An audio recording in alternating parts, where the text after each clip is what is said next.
Good afternoon. The time is 5:30 on November 15th, 2017, and this public meeting of the State Board of Education is now called to order. The roll will now be called to determine the presence of a quorum. Mr. Hayworth, would you call the roll, please? Ms. Williams. Here. Mr. Jacobson. Mr. Jacobson. Ms. Carter. Ms. Carter. Ms. Wilson-Phelan. Present. Ms. Wattenberg. Ms. Wattenberg. Dr. Woodruff. Present. Mr. Jones. Present. Mr. Whedon. Mr. Whedon. Mr. Batchelor. Mr. Batchelor. Ms. Rhodes. Ms. Rhodes. Ms. Robinson. Present. Madam President, you have a quorum. A quorum has been determined, and the State Board of Education will now proceed with the business portion of the meeting. Members, we have a draft agenda before us. Are there any corrections or additions?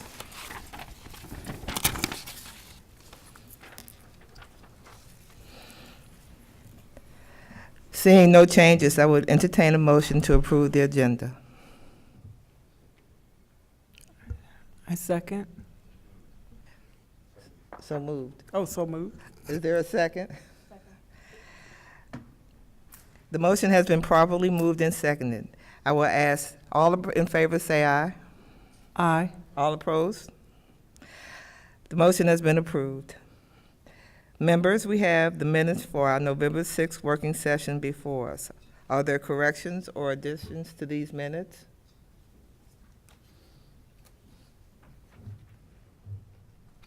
Seeing no changes, I will entertain a motion to approve the minutes.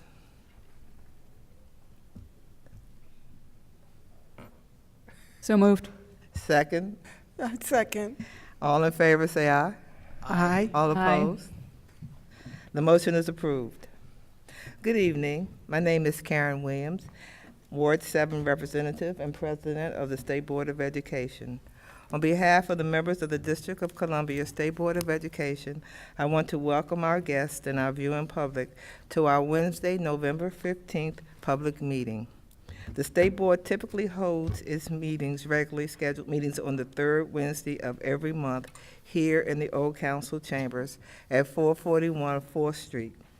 Beginning this past Monday, the metro entrance closest to our meeting, Judiciary Square at 4th Street, is closed for an estimated 10 months for escalator repair. The F Street exit of the Judiciary Square station is still open. If you plan to visit the State Board offices or attend one of our meetings, please plan accordingly. Tonight's agenda includes presentations from our Ombudsman for Public Education and Chief Student Advocate. Every year, these offices are required to submit a report to the State Board related to their activities in the previous school year. I share my colleagues' appreciation for the hard work and dedication shown every day by the Ombudsman, Joanna Smith, and the Chief Student Advocate, Faith Gibson Hubbard, and the excellent staff they have assembled in their respective offices. We look forward to hearing their reports and recommendations. We will also have a presentation from the DC STEM Network. Science, technology, engineering, and mathematics, or STEM, is a vital component of a 21st century education. The network will be updating the board on their work and providing some opportunities for the board to become more involved. The State Board will also be recognizing 2 schools and 1 educator for their outstanding work. The National Blue Ribbon Schools program recognizes public and private elementary, middle, and high schools based on their overall academic excellence or their progress in closing the achievement gaps among groups of students. This year, 2 DC schools, Benjamin Banner Academic High School and Horace Mann Elementary School, were selected for this honor. And just last week, Paul Howard, a social studies teacher at LaSalle Backus Education Campus, was selected as the 2018 DC Teacher of the Year. We are very glad to be part of the celebrations for all of these awardees. As a matter of logistics, I will be asking the members for a short recess after consideration of all 3 resolutions so we can join the honorees in a photo session. I will now turn the floor over to the State Superintendent for any opening statements she may have. Thank you, President Williams, and good evening, everyone. My name is Hanseul Kang, and I'm the State Superintendent of Education at OSSE. I just wanted to comment tonight on how thankful I am and how grateful I am to the State Board of Education and the ESSA Task Force for their partnership around our engagement for the state report card, the new state report card, which OSSE will issue next year for the first time under the Every Student Succeeds Act, which we hope will provide a much greater level of transparency and clarity for parents about all of our schools in DC. We are currently working with community organizations and the ESSA Task Force to host parent engagement sessions and gather feedback across DC around the contents of the report card, and look forward to further rounds of engagement in the future as well. While many community organizations are hosting engagement sessions, OSSE is also hosting several centrally, and there's one upcoming this Monday, November 20th at the Benning Library from 6 to 7:30 p.m. There will also be interpretation available, and so we encourage parents to come out if you're interested in learning more about the report card and informing the contents. And thank you again to the State Board for your partnership on this. You're welcome. It's a pleasure. The State Board welcomes public participation in activities under our authority. At every public meeting, we begin with testimonies from public witnesses on education-related matters. Your comments will become part of our official record.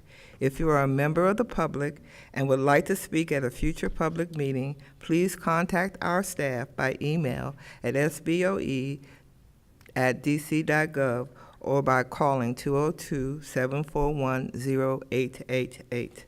Tonight, we have 3 witnesses. As I call your name, would you please come down to the table? Joshua Schea, PhD student at American University. Beverly Auman, PhD student at American University.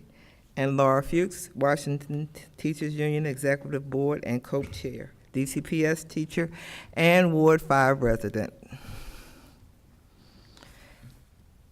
Welcome. You each have 3 minutes to speak this evening. Please note you must use your microphone to be heard. Your microphones are already on and ready. You will also see on your upper right side of the witness table a timer. The light will go on green for the first 2.5 minutes, and then will turn yellow for the last 30 seconds, and will turn red after 3 minutes have lapsed. We will start at my right, your left. Please begin when you're ready. Thank you for having us here tonight. I will be presenting with Beverly. My name is Joshua Schea, and this is Beverly Auman. We're both PhD students at the American University Anthropology Department, studying education and its relationship with different forms of inequality in urban environments. As evidenced by the addresses we just heard from the president of the State Board, as well as the Superintendent of Education, this board takes seriously, and really just this whole public meeting in general, this board takes seriously its commitment to engaging in public dialogue. So I want to thank you for that. Additionally, as shown by the development of the recently implemented 2017 to 2022 strategic plan, feedback from community members plays an important role in the development of the mission for the DCPS. For this, the State Board of Education should be thanked. However, the question must always be asked whether these motions have resulted in effective change in the communities within DC. Some writers, such as John Moreau and Mary Levy, have suggested that, particularly since 2007 and the introduction of the mayorally appointed Chancellor of Education, Michelle Rhee, the community dialogue promoted by the State Board of Education has had little impact in the functioning of schools, and that in some cases, disparities between the educational attainment of different students has actually increased. While addressing these issues, a reflexive approach must keep in mind the history of U.S. education and the inequalities that have been inherent in that system. This is particularly important in a system that has had a legacy of silencing and segregating certain populations. A brief history of education in this country would include a broad range of both formal and informal forms of inequality and injustice, including, for example, the impact that redlining has had on education through school zoning. As another example, during forced integration of urban schools, many black teachers were forced to give up their jobs, which were ultimately taken over by their white colleagues. In every instance, those with control over the schools have had the power to either exploit and deepen inequality or to create deeply transformational and productive school systems. In the pursuit of the latter, which I believe this board is committed to, this reflexivity must be applied to the current state of affairs in DC public schools.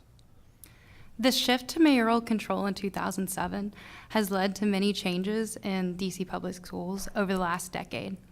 Many new reform efforts, such as school closures, funding, and teacher compensation evaluation, were applied in an attempt to overhaul the struggling school system. However, this overhaul has put less emphasis on collaborating with the most direct members of the school community: parents, teachers, and of course, students.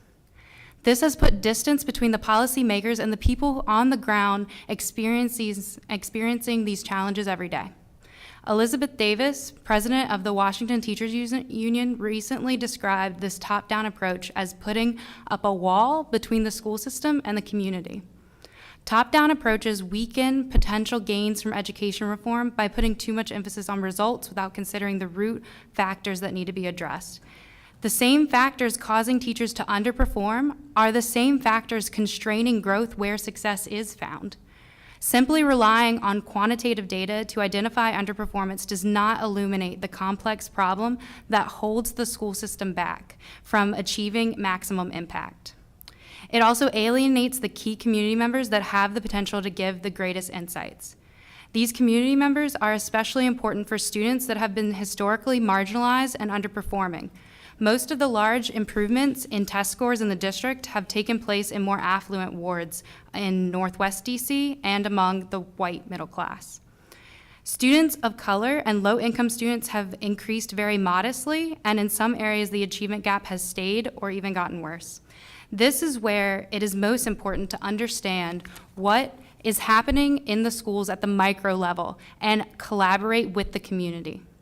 Community voices need to be heard in a powerful way that allows them to have a greater impact and bridge the gap between policymakers and the community.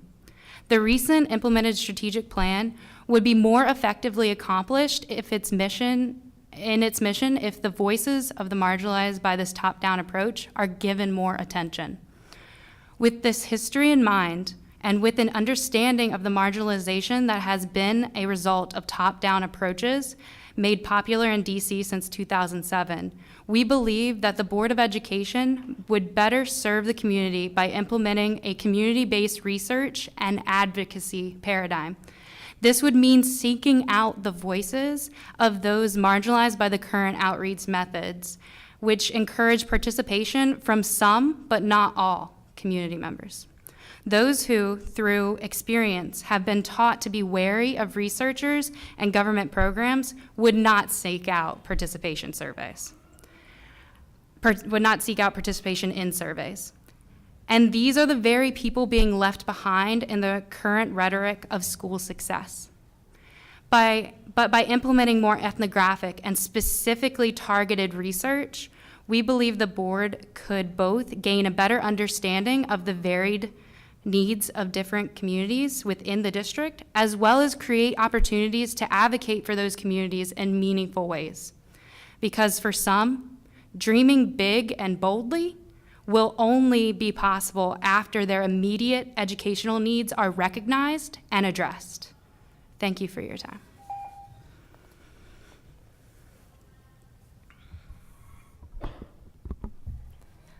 Good evening. So I'm Laura Fuchs, and I'm here every month. I'm here to express my frustration and concern with the outcome of OSSE's ESSA plan and the star rating system, which is quite possibly going to be used by the Deputy Mayor of Education as a weapon to further privatize our public school system. The Deputy Mayor's cross-sector task force has recently proposed that DC potentially move to a portfolio model of strategic planning, which pretends to put both public schools and charter schools in the same portfolio when deciding what schools should stay open and what programs should be offered citywide. This system is used in Denver and already has a history of being used to expand the charter school takeover of public school buildings. And in DC, this will be even more pronounced. In DC, the system would use the star rating system as the primary foundation in deciding which schools get to stay open and operate in public facilities. It is unclear if charters would also be subject to being closed, but it is unlikely given the current interpretation of federal law. The star rating system that you approved is not fair when being used to compare DC public schools and charter schools. Charter schools and DCPS are not operating on a level playing field. Charter schools have full-time lobbying firms who can robocall and use high-cost methods to lobby politicians such as yourselves. These same charter schools are also known for pushing students to exit if they have IEPs, poor attendance, bad behavior, and low test scores, all factors that are weighted heavily in the star rating system. Once pushed out, these students then come to their neighborhood public school and are factored into that school's star rating. When we have a deputy mayor of education who will lead the strategic planning process and is a key player in the charter school movement, and all the other decision makers will work under her, we have a situation where charter schools will be seen as high quality based almost solely on the star rating system, while DCPS will not. This will open the door to more public schools being closed and replaced with charters. We've had 40 closed in the last 10 years. We cannot close any more. We have already seen what happens when DCPS schools are taken over by charter and has to serve the exact same population of students. Coolidge, Dunbar, Anacostia, all of whose charter school operators had to be fired either mid-year or before their contracts were up due to extreme mismanagement and school safety violations. Charter schools do not operate in the same playing field, and they should not be put in the same portfolio to be measured by the star rating system for strategic planning. The people in DC have repeatedly shown that they want both a strong neighborhood option and charter schools. You have a platform and can use it to provide the city with transparency. Request a hearing with the DME's team, ask them questions, and get to the heart of how this proposal would work. Give the public a chance to provide testimony, since they won't, as has already been evidenced. Make sure that the Deputy Mayor for Education knows that you believe in both strong neighborhood public schools and not only charters, and that remaining public facilities should continue to be used for neighborhood public schools. Thank you. I would like to take a moment to thank you, Mr. Schea and Ms. Auman, for your interesting testimony. We will take it into advisement and read it again and see how we can implement some of this. And Ms. Fuchs, thank you again for coming and testifying before us today. We always hear you. Thank you. Can I ask a question? One of the witnesses. Ms. Fuchs. So I've been Point of hearing order. about this. What? Point of order. Yes. We would need to suspend the rules to ask questions. So moved. Second. Aye. All right. Thank you.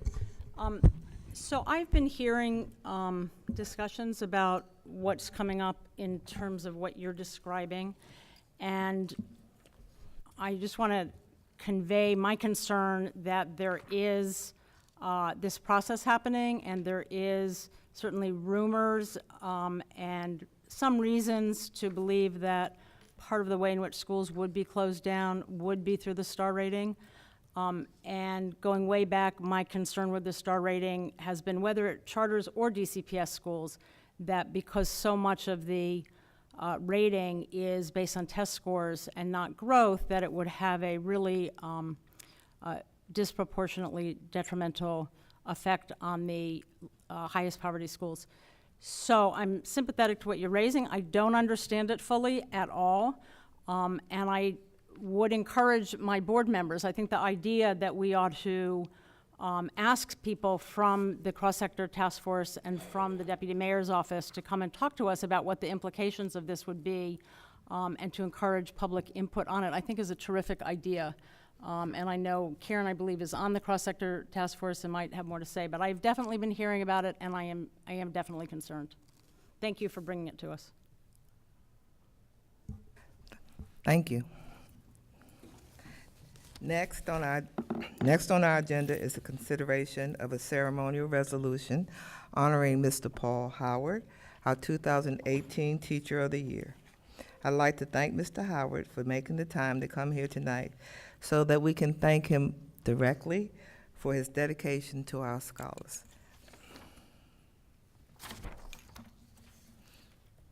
You ready? You want to come on? You have to do the motion on the resolution. I would like to have a motion on the resolution. Sorry, I lost my place. Will somebody make a motion on the resolution? So moved. Second? Second. All in favor? Aye. All opposed? Thank you. Having been properly moved and seconded, Mr. Haywood, would you please read the resolution into the record? State Board of Education ceremonial resolution recognizing Paul Howard as the 2018 District of Columbia Teacher of the Year. Ceremonial Resolution 17-6. Whereas the District of Columbia Office of the State Superintendent for Education has given the 2018 District of Columbia Teacher of the Year Award to an outstanding educator, Paul Howard, as social studies teacher at LaSalle Bacchus Education Campus.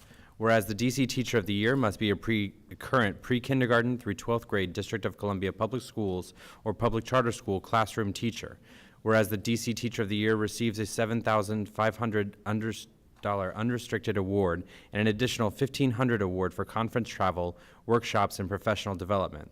Whereas Paul Howard has taught history for the past 5 years at LaSalle Bacchus Education Campus in Northeast Washington and was the 2017 DC History Teacher of the Year.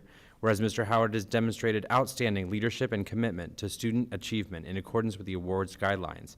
And whereas Mr. Howard will now represent the District of Columbia in the Council of Chief State School Officers National Teacher of the Year competition.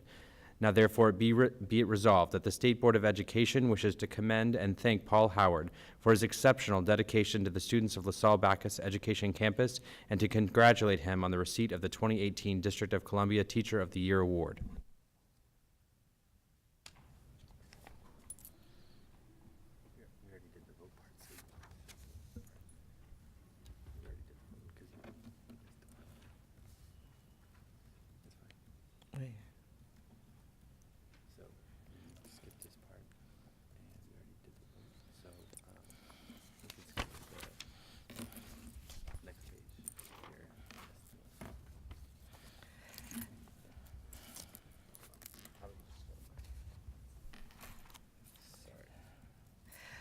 So now we're on the blue ribbon school resolutions. If there are no objections, I would like to consider both the Banneker and Mann resolutions in block. Members can, of course, speak to either or both of the resolutions during the discussion. Any objections? Seeing no objections, I'd like a motion on the resolutions. So moved. Second. Second. Having been properly moved and seconded, Mr. Haywood, would you read the resolution into the record? State Board of Education Ceremonial Resolution CR 17-7 to commend Benjamin Banneker Academic High School as a 2017 National Blue Ribbon School. Whereas it is the vision of the District of Columbia State Board of Education that all District of Columbia students acquire the skills and knowledge to lead healthy, productive lives as engaged global citizens in a democratic society. Whereas the United States Department of Education National Blue Ribbon Schools Program has since 1982 recognized public and private elementary, middle, and high schools based on their overall academic excellence of their progress in closing achievement gaps among student subgroups. Whereas ED in 2017 recognized 342 schools in 44 states, the District of Columbia, and the U.S. Department of Defense education activity. Whereas Benjamin Banneker Academic High School, established in 1981 in the Columbia Heights neighborhood of Northwest Washington and currently led by Principal Anita Berger, was in 2017 designated a National Blue Ribbon Schools Award winner. Whereas Banneker is one of 2 of District of Columbia schools so recognized in 2017. Whereas Banneker was nominated in the category of exemplary high-performing schools and is considered by the Department of Education through this award to be a model school not only for the District of Columbia but nationwide. And whereas Banneker is one of just 18 Title I high schools nationwide to receive this recognition in 2017. Now therefore be it resolved that the State Board congratulates Benjamin Banneker Academic High School on the receipt of this prestigious award and commends Principal Berger and all of the faculty and staff for their continued exemplary efforts and achievements. State Board of Education Ceremonial Resolution CR 17-8 to commend Horace Mann Elementary School as a 2017 National Blue Ribbon School. Whereas it is the vision of the District of Columbia State Board of Education that all District of Columbia students acquire the skills and knowledge to lead healthy, productive lives as engaged global citizens in a democratic society. Whereas the United States Department of Education National Blue Ribbon Schools Program has since 1982 recognized public and private elementary, middle, and high schools based on their overall academic excellence of their progress in closing achievement gaps among student subgroups. Whereas Ed in 2017 recognized 342 such schools in 44 states, the District of Columbia, and the U.S. Department of Defense education activity. Whereas Horace Mann Elementary School, established in 1933 in the Wesley Heights neighborhood of Northwest Washington, and currently led by Principal Elizabeth Wisnott, was in 2017 designated a National Blue Ribbon Schools Award winner. Whereas Horace Mann is one of 2 District of Columbia schools so recognized in 2017, and whereas this is the 5th National Blue Ribbon Schools Award for Horace Mann Elementary School, making it one of just 4 schools in the nation to ever receive the award 5 times in the program's 35-year history. Now therefore be it resolved that the State Board congratulates Horace Mann Elementary School on the receipt of this prestigious award and commends Principal Wisnott and all of the faculty and staff for their continued exemplary efforts and achievements. The State Board will now take a 5-minute recess. If Mr. Howard and the representatives from Banneker and Horace Mann could join us in the well, the members of the State Board will meet you there.